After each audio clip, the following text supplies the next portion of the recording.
ఇక్కడ ఎలా ఉన్నారో అలాగే ఉన్నారనమాట. ఈ ఋషి ఉన్నారు కదా, ఈయన సంవత్సరం మొత్తం మీద తపస్సు చేస్తూ ఉండి సంవత్సరానికి ఒక్కరోజు మాత్రమే భోజనం చేస్తారనమాట.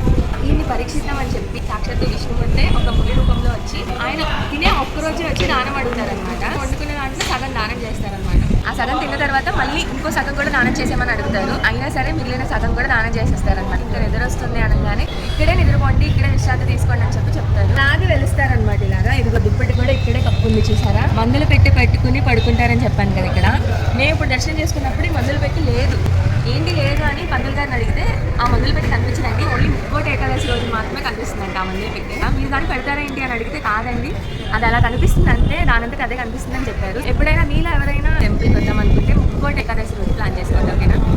ఆ రోజు మీరు వస్తే మందులు పెట్టి కూడా చూడొచ్చు.